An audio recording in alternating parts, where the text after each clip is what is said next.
Kemudian akhirnya dengan berat hati Yakub pun mengizinkan. Karena dia punya firasat sebetulnya. Inilah firasat-firasat kenabian ini, firasat-firasat keimanan. Kata Ibnu Qayyim Al-Jauziyah, firasat itu ada 3. Satu, firasat yang berdasarkan keimanan, itulah firasat para nabi.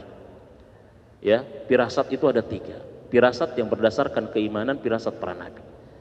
Yang kedua adalah firasat yang berdasarkan riyadhah, latihan.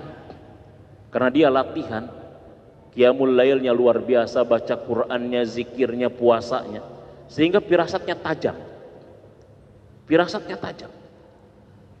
Dan yang ketiga adalah firasat yang berdasarkan medis, kata ulama, kata Ibnu Qayyim.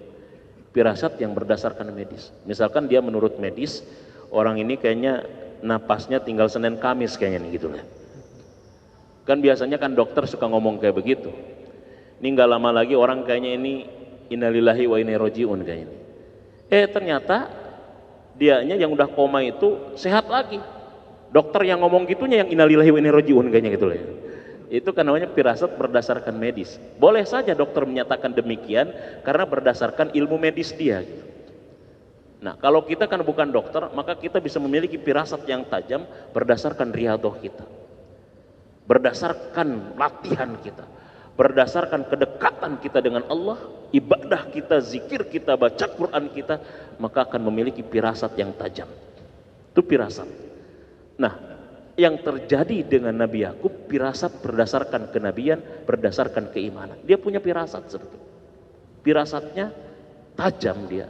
Tapi karena rayuan, bujuk rayu daripada anak-anaknya yang 11 orang itu, yang 10 orang itu, akhirnya untuk tidak memunculkan ketidakpercayaan dia kepadanya, diizinkan. Dan akhirnya ternyata apa yang dikhawatirkan oleh Yakub terjadi. Nabi Yusuf dilempar ke dalam sumur. Goyabatil jub. Dan dalam sejarah 3 hari, bayangkan Nabi Yusuf berada dalam sumur. 3 hari di sumur, gitu ya, siang malam 3 hari. Tapi ulama mengatakan malaikat yang menjaga Yusuf menampak Yusuf di dalam sumur itu.